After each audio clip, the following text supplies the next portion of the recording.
Boa tarde de novo.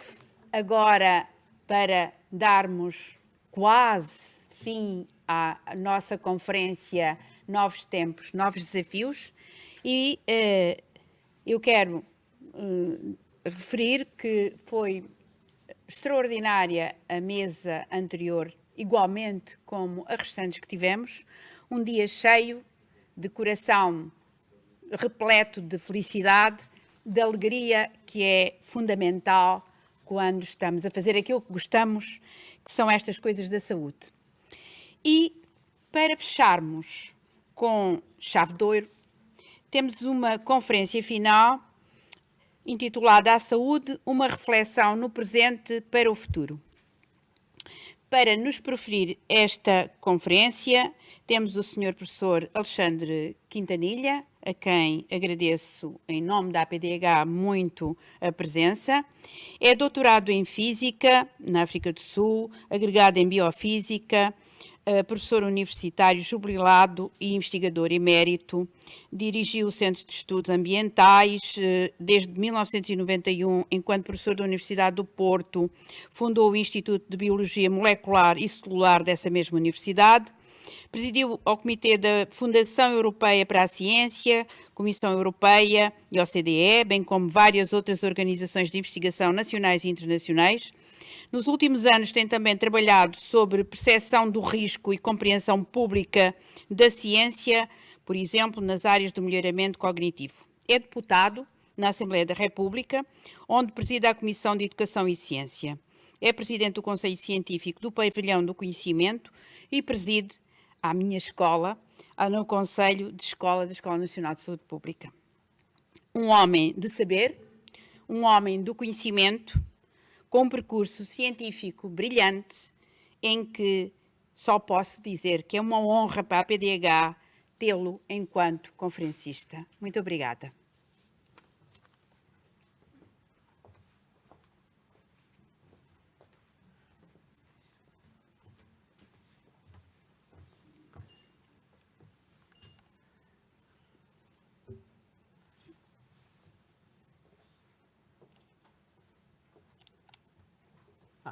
Ok. Isto tem... Não. Isto está a contar para cima. Sim. Ok, obrigado. Bem, deixem-me começar por agradecer o convite para estar aqui convosco, que me dá muita honra poder também falar para uma audiência tão diversa como esta que temos aqui hoje. Eu gostava de agradecer o convite e dizer que vos vou falar. O meu objetivo, no fundo, é tentar transmitir algumas das áreas em que provavelmente vai haver desenvolvimentos rápidos, onde já estão a haver desenvolvimentos rápidos e que serão provavelmente os desafios que temos à nossa frente. E o título, eu escolhi este título, que são as fronteiras do conhecimento na saúde e em áreas afins, porque hoje em dia a saúde é afetada por variadíssimos domínios diferentes e tem impacto em variedíssimos domínios diferentes. E deixem-me começar com algumas notícias relativamente recentes, isto tem tudo 3, 4 anos no máximo, faz parte daquilo que tem sido noticiado e aquilo que nós sabemos, e que são, eu não sei se vou ter muito tempo a falar de todas elas, mas a primeira que ali está é o caso do bebê que nasce de morte, meses depois da morte cerebral da mãe, em que o corpo da mãe é mantido vivo, a sua fisiologia, para que a criança possa continuar o seu desenvolvimento no útero, e depois nasce por cesariana, obviamente, mas 4 órgãos dessa mulher ainda são usados para salvar a vida de outras 4 pessoas.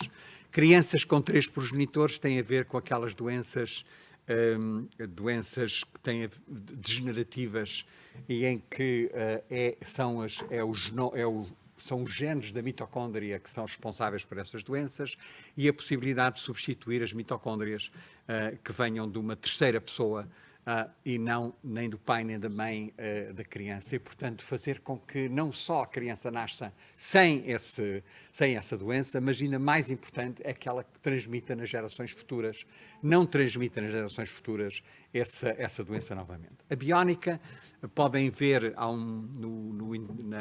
no YouTube uma mulher tetraplégica que tem um chip ligado ao cérebro, que está ligado a um computador e, por sua vez, está ligado a um robô, e ela, exclusivamente através do pensamento, dá ordens ao robô para o robô ir buscar uma chávena de café, trazer à boca e colocar. E hoje já começam a haver sistemas em que ela só a pensar faz com que o robô consiga, ou o computador consiga escrever mensagens que são só pensadas através dela.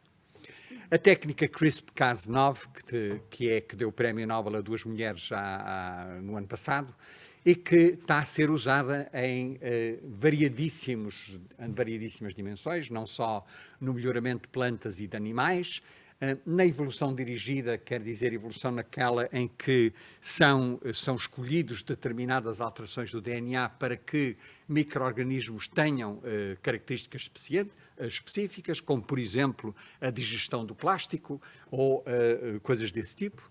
A vida sintética, que também já está a começar a ser feita através de também micro-organismos em que o genoma inteiro desse micro-organismo é substituído por um genoma sintético e que precisa dar volta de, eu acho que são 900 ou 800 genes para funcionar e que podem ser desenhados para fazer aquilo que nós queremos que eles façam. A agricultura celular tem a ver com a produção de carne no laboratório, através de culturas celulares em que se produz, eu já comi, em Singapura, carne feita no laboratório, consegue-se distinguir a carne da galinha da carne do boi e, portanto, tem um sabor que não é exatamente igual àquele que nós estamos habituados, mas já está a ser produzido e há várias firmas a produzir isso por esse mundo fora. E ultimamente tem sido uma área também muito interessante, que é a produção de leite materno humano, através de células que são tiradas da mãe e que, quando ela não consegue produzir leite, mas pode produzir o leite em culturas celulares que depois são dadas às crianças. Pois há este caso muito interessante que eu chamo para lá dos cromossomas XX e XY, daquela atleta que há uns anos atrás foi excluída dos Jogos, não eram olímpicos, dos Jogos Mundiais em Berlim, e porque descobriram, era na altura em que estavam a começar a fazer os testes, e descobriram que ela afinal era XY, e portanto não era mulher, mas fisiologicamente tudo dela era mulher. O que lhe faltavam eram os receptores para o estrogênio e portanto, ela produzia testosterona, mas não tinha os receptores e, portanto, não fez a diferenciação e ela, exteriormente, era uma mulher, tinha os órgãos internos ligeiramente atrofiados, mas nunca lhe passou pela cabeça que ela não fosse mulher. E hoje está-se a perceber que o género não é só definido pelo XX e o XY, também é definido pelas hormonas que são produzidas e pelos receptores que são produzidos ou não produzidos naquela mulher. Depois a questão do Big Data, isto também faço às vezes um bocadinho de brincadeira, isto tem a ver com o Cambridge Analytica, que afetou as eleições na Inglaterra e nos Estados Unidos, em que a firma consultou 70 mil likes, Facebook de 70 mil pessoas e chegou à conclusão que com 50 likes conseguia prever melhor do que um colega o que é que a pessoa escolheria numa situação de incerteza, com 150 melhor do que um amigo, com 300 likes melhor do que o cônjuge, e eu costumo dizer às vezes, se calhar com 1000 likes consegue prever melhor que a própria pessoa como é que faz escolhas quando em situações de incerteza no processo, e depois estas áreas todas novas da realidade aumentada e de realidades virtuais. Isto são tudo coisas que estão a acontecer, nada disto é futuro, isto é presente, e estão a acontecer de uma forma muito, muito rápida. As surpresas, eu também gosto muito, alguns de vocês já viram esta imagem, e é só para mostrar que nós, se eu tivesse 18 anos, era esta área que eu de certeza que ia escolher, porque 2/3 das células no nosso corpo, no vosso e no meu, não são humanas, são células de bactérias, de fungos, de parasitas. Portanto, nós somos um ecossistema absolutamente extraordinário, com trilhões de inquilinos. 95% da informação genética que transportamos também não é humana, a grande parte é de vírus, e felizmente a maior parte destes inquilinos ou não nos fazem mal ou até são úteis, e muitos deles a gente não sequer sabe o que é que estão aqui a fazer neste edifício que nós somos, e que é um mundo totalmente desconhecido que está à nossa frente e que é extraordinário. E depois lembrar que 99,9% de todas as espécies já desapareceram, não é? E, portanto, aquela ideia de que aquela ideia de que foram criadas as espécies uma a uma e que depois foram-se desaparecendo a pouco e pouco, tem que se lhe diga, e isto são dados que eu acho que vale a pena refrescar a memória de muitos de nós. O impacto do conhecimento na medicina, e eu gostava só de lembrar que isto é mais do passado do que do presente, é em numerosas áreas. Estão aqui algumas, não estão todas, as anestesias, as transfusões, as cirurgias, a reanimação, os antibióticos, as vacinas, a contracepção, os esteroides, os psicofármacos, os analgésicos, os diagnósticos e rastreios não invasivos e preditivos, a reprodução e a morte medicamente assistidas e por aí fora. E o que é interessante é a gente perceber que muitas destas inovações continuam a ser contestadas em muitas partes do mundo. Não há consenso em relação a muitas delas, e há um grande leque de opiniões. Há muita gente, eu ainda me lembro que há 30 anos atrás, alguns de vocês não eram nascidos, mas eu já era, mas há 30 anos atrás havia muita gente que achava que a procriação medicamente assistida era uma forma de a gente passar uns anos ter aqui um rótulo invisível, bebé proveta, e ninguém queria ser um bebé proveta na altura. Hoje em dia há milhões de crianças que nascem por procriação medicamente assistida, mas em muitos sítios do planeta ainda não é permitido, ainda não se consegue fazer. A mesma coisa com a questão da contracepção, a mesma coisa estamos a ver com as vacinas atualmente, a mesma coisa... Não, talvez não. Os antibióticos, que eu saiba, não há grande reação contra, mas eu não estaria aqui se não tivessem aparecido os antibióticos pouco antes de eu nascer, porque eu, aos 4 meses de idade, os meus 2 rins deixaram de funcionar, eu entrei em coma, e se não houvessem antibióticos e o meu médico, em Lourenço Marques, atual Maputo, não tivesse pedido autorização aos meus pais para me injetar com tudo o que tinha na prateleira, e que eram poucos antibióticos, sulfamidas, mas eu safei. Mas a questão que se põe muitas vezes com estes desenvolvimentos é que há muita gente que acha que são contra a natureza. E eu gostava de relembrar que esta ideia de que a natureza e o natural representam o paraíso e a perfeição é uma ideia muito antiga. Esta ideia de que a gente caiu do paraíso, ou fomos expulsos do paraíso, a queda, a fall, porque éramos curiosos. E reparem, a culpa é sempre dela. A Eva é que deu, coitadinho do Avão, a maçã, e ele comeu, e portanto foram ambos expulsos do paraíso. Mas esta ideia de que a natureza e o natural é a perfeição, e que nós temos muitos problemas a interferir com a natureza, é muito antiga. Mas a natureza também não é vingativa. Ela é totalmente indiferente. A natureza está-se marimbando para os seres humanos e todos os outros seres, completamente. Está-se absolutamente nas tintas. Garantir a alimentação é provavelmente aquilo que mais modificou a natureza. E nós não vamos deixar de comer, como é óbvio, mas não há não houve uma maior interferência na natureza do que não tenha sido a produção da agricultura. Se vocês basta viajar pela Europa e ver os milhões de hectares que estão plantados e que se calhar antigamente eram florestas, ou pensar nas muitas espécies que nós trouxemos do Novo Mundo para a Europa, ou trouxemos do Oriente para a Europa, e que, portanto, misturamos, alteramos, modificamos a nossa natureza e continuamos a fazê-la. Que 99,9% das espécies já desapareceram. Portanto, a natureza... Eu às vezes costumo fazer uma brincadeira aqui e dizer: eu não sou convidado para ir àqueles estados americanos em que não se ensina a evolução, porque nesses estados eu teria que dizer que se 99% das espécies já desapareceram e eles acreditam que cada uma foi criada de cada vez, isto significa que quem as criou ou era incompetente, ou, pior do que incompetente, era malévolo, porque criava espécies para as destruir a seguir, o que não é propriamente uma mensagem simpática. Não é? As pragas, as pandemias, os terremotos, os vulcões, é tudo natural. Estamos a ver agora nas Canárias o que está a acontecer. O oxigênio, os ultravioletas, a radioatividade são nocivos e são naturais, não é? São tóxicos, todos eles, e são naturais. As colisões com asteroides, felizmente, são raros, não acontecem com muita frequência, mas também são naturais.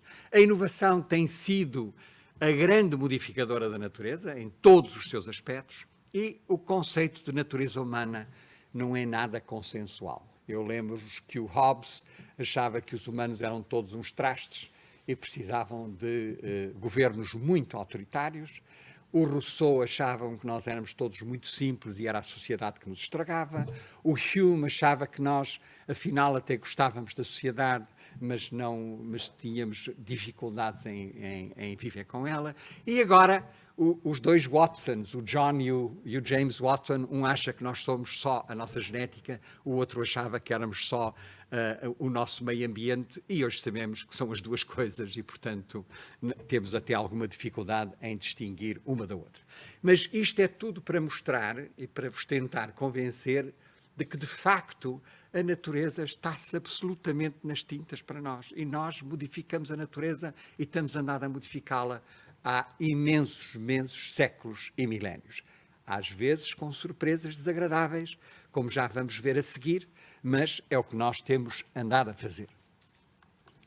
Os desafios éticos emergentes são extraordinários e eu gostava de vos lembrar, o Nuffield Council em Inglaterra tem um artigo que saiu há muito pouco tempo sobre What's on the Horizon for Bioethics. E eu achei que valia a pena mencionar aqui alguns, só nestes dois temas, do começo da vida e da saúde e sociedade, porque tem muitos outros temas. Tem os temas do ambiente, tem os temas de muitas outras questões. Mas neste, há aqui uma série de questões que vão ser muito debatidas, já estão a ser e vão continuar a ser debatidas em grande força em muitos países por esse mundo fora. O rastreio pré-conceição é cada vez mais barato e, portanto, é cada vez mais acessível. A questão é saber se vai ser acessível a todos e depois para onde é que essa informação vai. A sequenciação do genoma completo do recém-nascido e saber para onde é que essa base de dados depois também vai ser e quem é que vai ter acesso a ela. A congelação de oócitos para que as mulheres possam controlar a sua vida reprodutiva está cada vez a penetrar mais pelas sociedades mais desenvolvidas, os tempos que são congelados durante muito mais tempo, a pressão para adiar a maternidade ou controlar a maternidade que a gente quer, a edição do genoma para fins reprodutivos e a sua própria seleção, o que também assusta e fascina ao mesmo tempo, os úteros artificiais que estão em grande desenvolvimento de substituição, nem sequer são humanos, para poder fazer com que as crianças sejam desenvolvidas não num outro ser humano, mas num útero artificial.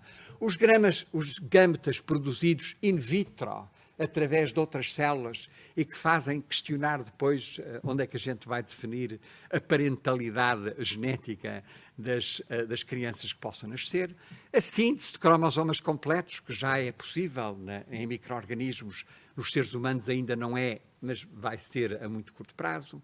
O rastreio multidimensional para a saúde e a partilha de dados, que é fundamental para nós termos um sistema de saúde muito mais eficaz, mas também saber para onde é que essa informação vai. O melhoramento cognitivo, desportivo e militar através de drogas, através de estimulação magnética, através de montes de áreas em que estão a desenvolver imensos, já existem. A xenotransplantação, que tinha desaparecido do horizonte e agora está novamente a ser estudada com grande força em vários sítios nos Estados Unidos, e toda a questão da epigenética. Há uma jovem que em Boston está a estudar uma coisa fascinante, que é os efeitos do stress, o stress psicológico, naquilo que é o ligar ou desligar de genes em várias células do ser humano. Há muitos outros exemplos, isto são tudo áreas que eu costumo dizer fascinantes, às vezes assustadoras, e que vão continuar a afetar o nosso mundo em que vivemos. Falando de áreas afins, as alterações climáticas, que isto é uma história fascinante. Portugal e o Parlamento aprovou a sua lei de bases do clima há uma semana atrás. Somos um dos países mais à frente, não é o primeiro, mas mais à frente nessa área. Mas o que é que a gente sabe? Já sabemos isto há mais de 70 anos, que a alteração dos níveis do CO2 vai afetar o clima, já sabemos. Aliás, foi no fim do século XIX que dois cientistas, um sueco e um americano, já tinham previsto que ao duplicar a concentração de CO2 na atmosfera, que a temperatura do planeta ia aumentar 5 graus centígrados. Nós ainda não duplicámos, só aumentámos 50%, mas já estamos a ver esses efeitos. O que é que sabemos? Já alterou mais de 1,2 graus centígrados e em certas zonas do planeta a temperatura média já aumentou 7 graus centígrados. Infelizmente, são nas zonas onde há mais gelo e, portanto, vão derreter com mais velocidade. A Groenlândia perdeu, isto são números que são difíceis de imaginar, 530 mil milhões de toneladas de gelo em 2019. Isto equivale a um lago com a área de Portugal e 5,5 metros de altura. É muita água. Isto é só a Groenlândia, por se não falando dos outros sítios. Os eventos extremos, não preciso vos convencer, estão na televisão todos os dias. A biodiversidade está a diminuir. A penetração de vetores de doenças que são responsáveis por algumas das pandemias que vemos e outras que a gente ainda não viu ou que estão a afetar outras regiões do planeta. A fragilidade dos idosos, que vai ser muito afetada pelo aquecimento global. E o CO2 da atmosfera ainda só aumentou 50%, ainda nem sequer duplicou. Não é? Portanto, ainda estamos longe daquilo que eram as previsões feitas já há mais de um século. E os outros gases de estufa, que a gente fala pouco, agora começa-se a falar no metano, porque ele existe principalmente nas regiões geladas do norte e é por eles estarem a derreter o gelo que ele está a começar a subir. E o metano é muito mais eficaz na produção de alterações de temperatura do que o CO2, não tem comparação. E depois há outro que também ninguém fala, porque é o vapor d'água. O vapor d'água é o gás de estufa mais importante que nós conhecemos e, à medida que a temperatura vai aumentando, também vai aumentando o vapor d'água e, portanto, é o efeito como é que se diz? Que se aumenta a si próprio à medida que o sistema está a funcionar. E depois a questão das megacidades. Quando eu nasci, o que é uma megacidade? É uma cidade com mais de 10 milhões de habitantes. Quando eu nasci, há 76 anos, havia talvez uma. Hoje há perto de 150 de megacidades. Não é? E a questão das megacidades é que elas são ilhas de calor. O interior de uma megacidade, em geral, a temperatura é 5 graus superior àquela que é fora da cidade. Aliás, não é preciso ir para uma mega cidade. Não é? Eu no Porto, se estiver no centro do Porto e for até à Foz, a temperatura desce 4 ou 5 graus centígrados. Eu vejo no termómetro do carro, se vocês fizerem a mesma coisa, saindo de Lisboa e indo até Cascais, vão ver exatamente a mesma coisa. Mas tem outro problema, é que as megacidades têm os problemas todos das doenças dos mais ricos e também as doenças todas dos mais pobres. Portanto, tem os dois mundos nesse contexto e faz com que tentar planear a saúde para os países em que o meio rural está a ser despopulado e o meio urbano está a aumentar a população não é fácil. Consumo de energia. Eu também gostava de dar alguns dados que é para a gente ficar mais consciente do que é que... Isto é o consumo de energia per capita, naquelas unidades, de várias regiões do planeta em 3 datas. E a gente vê que nos Estados Unidos e na Europa tinham uns valores em 65. Em 65 eu tinha 20 anos, era um jovem, era uma criança. Em 90 tinham aumentado ligeiramente, na Europa e nos Estados Unidos.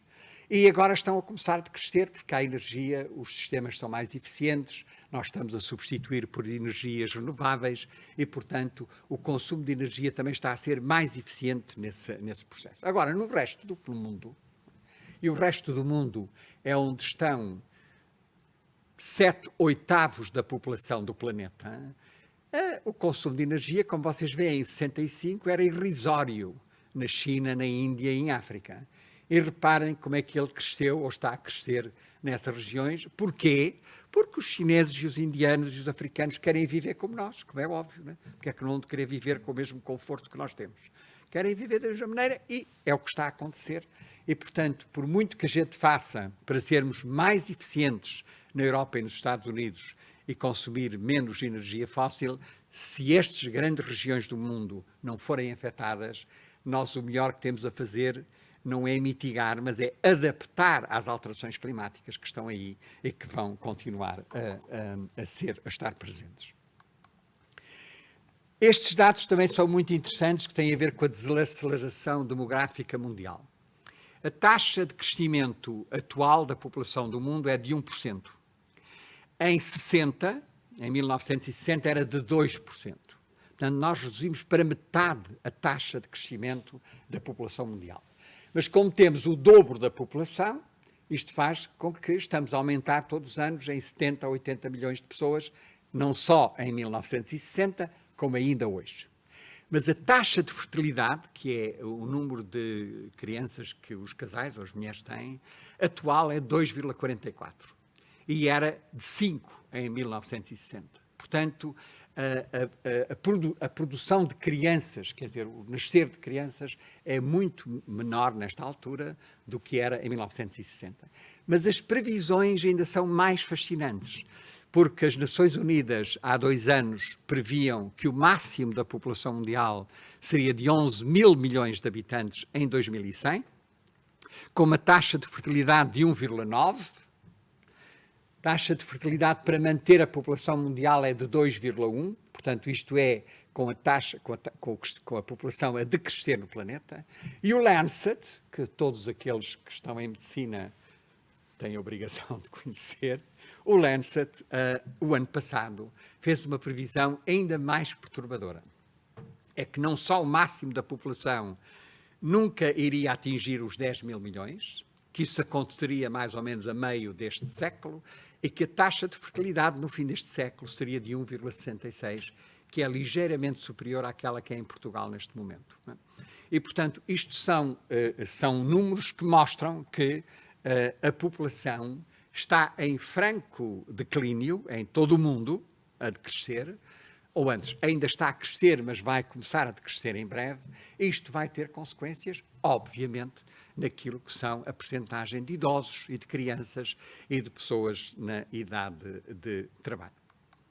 Os grandes impactos para a saúde, e é isto que eu queria se calhar deixar um bocadinho como mensagem, são, por um lado, as alterações demográficas, quer dizer, aquilo que nós hoje estamos a viver com as dúvidas todas em relação à pandemia e como é que se devem vacinar as crianças ou as pessoas mais idosas e como é que isto vai evoluir com outras pandemias que vão aparecer. As alterações demográficas vão ter um impacto muito grande. As alterações climáticas, que também vão ter... A gente pensa pouco nelas porque elas levam muito tempo a acontecer e, portanto, a gente tem a ideia que vamos adaptando a pouco e pouco. Não é claro que isso aconteça. O crescimento das megacidades, portanto, por esse mundo fora. A fragilidade das democracias, em que nós estamos a ser dominados ou por uma tecnocracia cada vez mais difícil de perceber pela população em geral, ou até pelo o aumento das identidades. O que é que eu quero dizer com isto? É que cada vez mais, hoje em dia, o número de pequenos grupos que querem que a sua identidade, estou a falar de identidade política, profissional, sexual, o que quiserem, querem que a sua identidade seja reconhecida e que possam ter os benefícios que o Estado Social lhes pode dar, está a crescer em todo o mundo. E isto tem efeitos muito significativos sobre as democracias que nós queremos construir. E, finalmente, o impacto do conceito da One Health, que para já só tenta juntar o conhecimento da medicina com a veterinária, mas que eu gostava de deixar a mensagem que provavelmente deve também estar associada a muitas outras áreas do conhecimento, porque elas não são separadas de umas das outras e a nossa grande dificuldade é integrar conceitos do conhecimento e perceber onde é que eles chegam. reconhecer o papel fundamental do conhecimento e reconhecer o papel fundamental, eu não pus ali, da importância da nossa literacia em vários domínios, para que possamos ter melhor consciência daquilo que gostaríamos de construir à nossa volta. Saiu recentemente, estávamos a falar há pouco, o último Eurobarómetro na Europa, que mostra que Portugal está numa situação particularmente extraordinária, quer dizer, temos uma população muito interessada no conhecimento e curiosidade por esse conhecimento. É bom que a gente mantenha esse espírito e que seja desenvolvido. E eu acho que o último slide, não, este é o penúltimo, isto são algumas leituras para as vossas férias do Natal, são todas elas bastante provocatórias. A última que ali está foi uma que deu muito gosto de ler, esta ideia o mito do sedutor da bondade da natureza.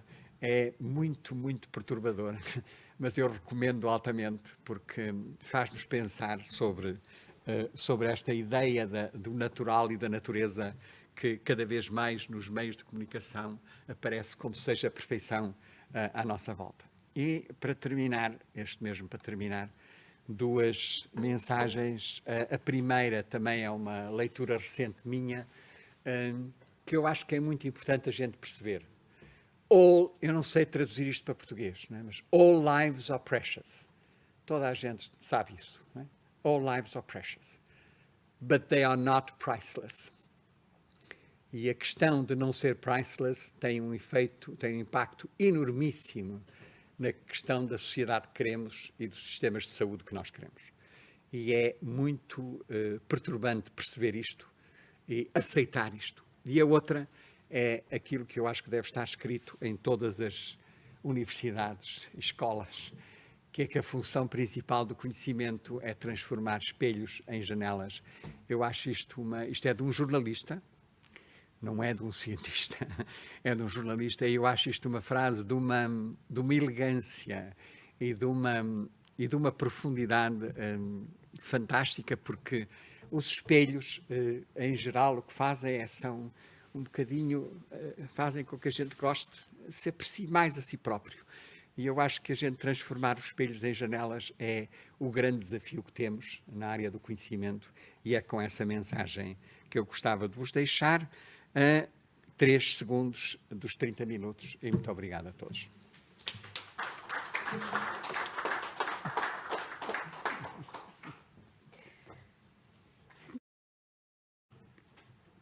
Se me queria perturbar, fascinar, brilhante. Conseguiu. Não sei muito bem como é que vou dormir esta noite. Eu já durmo poucas horas, mas vou levar muitas destas coisas comigo, connosco. E, embora numa conferência não haja perguntas nem respostas, eu sei que se algum dos presentes quiser colocar uma pequena questão, o Sr. Professor Alexandre, exatamente, estará completamente disponível para vos responder. Eu agora, se ninguém diz nada, vou provocar. Professora Maria do Carmo, como é que ficou? Melhor do que eu, porque, obviamente, enfim, está muito mais por dentro destas coisas todos os dias. Eu tento gerir outras coisas, não é? Primeiro, o professor Alexandre Quintanilha foi, mais uma vez, brilhante. Claro. E realmente provoca-nos a pensar. É verdade que eu também partilho de muitas destas preocupações, e um dos pontos onde eu gostava de entrar num curtíssimo diálogo com o Alexandre é o papel do conhecimento para mitigar estas alterações que vão ser... Não há forma de escapar às alterações climáticas e não só que vão existir. Eu sou uma fervorosa crente de que a tecnologia e o avanço do conhecimento nos vai ajudar muito a adaptar e a mitigar, porque claramente nós não vamos conseguir aquelas metas de reduzir a emissão de CO2, mas provavelmente vamos encontrar maneiras de capturar o CO2, e isto é apenas um exemplo. Eu gostava de ouvir a opinião do Alexandre em relação a isso. É assim, eu acho que o que tem acontecido, eu costumo contar a história das alterações climáticas, é uma história que tem 70 anos, porque eu ainda me lembro, no final da década de 50, que foi quando começaram a fazer as primeiras medições. Dá para exemplificar várias coisas. Foi no final dos anos 50 que houve um senhor em La Jolla que resolveu começar a medir as concentrações de CO2 na atmosfera. E para ser o mais exato possível, foi para muito longe daquilo que eram os grandes continentes, foi para o topo de uma das montanhas no Havaí e começou a medir o CO2. E é a famosa curva de Killing, que toda a gente conhece, que é o CO2 aumentar cada vez mais rapidamente durante os últimos 70 anos. Não é? E isto é uma história curiosa porque também exemplifica a importância do financiamento continuado para obter dados que possam ser úteis para a gente perceber o que é que está a acontecer. Isto não acontece em muitos países, até nos Estados Unidos. Mas o que também tem evoluído, portanto, nós sabemos que esta curva está a crescer, sabemos que já houve 26 conferências das partes, as COPs, não é? Desde há 25 anos, e eu vi um desenho muito interessante e provocador em Paris, em que eles mostravam a curva do CO2 a crescer e depois por baixo tinham as linhas da COP1, a COP5, a COP10, a COP15, a COP20, e à medida que as COPs iam passando, o CO2 não só continuava a aumentar, como aumentava cada vez mais rapidamente. Portanto, isto não é muito encorajador. Não é? Agora, há avanços extraordinários na produção de energias alternativas, não é? Quer dizer, hoje em dia, as energias solares e as energias do vento, as energias do mar, são tudo altamente competitivas com as energias produzidas pelo carvão e pelo petróleo. E, portanto, isto é uma história de sucesso extraordinária em relação à produção de energias alternativas. Já tem-se feito menos na captação do CO2. A gente sabe que as plantas captam CO2, mas será que haveria processos químicos alternativos para captar? Há histórias muito interessantes nesse domínio, mas ainda estamos longe de ter formas eficientes. Foi montada agora uma grande central na Islândia para captação de CO2, que vamos ver como é que funciona, para ver se podemos desenvolver mais. E depois há tudo aquilo que a agricultura também tem feito, quer dizer, a produção de plantas que são mais resistentes à seca, que são mais resistentes ao sal, que produzem mais nutrição com menos outro produto da planta, as chamadas engenharias genéticas que estão todas a funcionar, também aplicadas a micro-organismos que também possam um dia vir a captar o CO2. Portanto, está a haver um enormíssimo desenvolvimento, mas neste momento está só a chegar aos países mais desenvolvidos. O que nós precisamos é de fazer transitar isso para o resto do planeta. E aí é que, como vocês viram na COP26, a questão de fazer a transição das grandes tecnologias para os países mais pobres, ainda estamos longe de conseguir essa forma mais sensata de trazer. Por outro lado, eu também não podia sair daqui sem vos dizer que é uma área em que os jovens têm tido um papel absolutamente extraordinário. Quer dizer, às vezes a gente considera-os um bocadinho exagerados, mas nesta questão porque têm pouca experiência, é normal, são apaixonados, mas nesta questão do clima eles têm tido um papel muito importante, até para nos criar algum sentimento de culpa daquilo que andamos a fazer e que não conseguimos resolver. Só uma pergunta muito rápida, uma resposta rápida, Alexandre Quintanilha. 99% ou 99% das espécies já desapareceram. Sim. Será que nós também vamos desaparecer? Óbvio. Eu não tenho dúvidas nenhuma. Quer dizer, nós vamos evoluir. nós vamos evoluir para outras espécies, provavelmente. Agora, eu não tenho muito jeito para fazer futurologia. Agora, tudo indica, aquilo que a gente tem como informação, tudo indica que é assim. Aliás, o chamado grande holocausto das espécies aconteceu quando apareceu o oxigênio. A primeira fotossíntese que apareceu, as plantas, isto antigamente cheirava muito mal, cheirava a ovos podres, porque não havia oxigênio. Havia só enxofre e SH2. Quando aparece o oxigênio, a totalidade de todas as espécies não tinham mecanismos de proteção do oxigênio. Os antioxidantes, que agora estão tanto na moda, que as pessoas andam a tomar e a comer todos os dias, não tinham.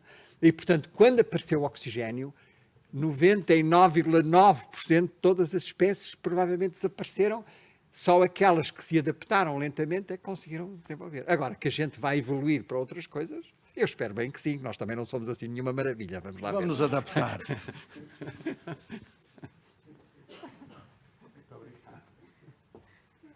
Senhor professor, muito obrigada. Foi um gosto, foi de facto, de alguma maneira, um certo murro no estômago também, não é? Mas de vez em quando nós precisamos levar uns murros no estômago, que é para ver se nos alertamos a nós próprios e a todos os outros, pese embora muitas coisas que vamos sabendo. Sr. Professor, é com uma enorme gratidão que lhe dizemos obrigada, obrigada, e espero que modifique ligeiramente aquele seu princípio, de uma vez só por ano para cada instituição. Aquele velho, tá bom? Muito obrigada, professor.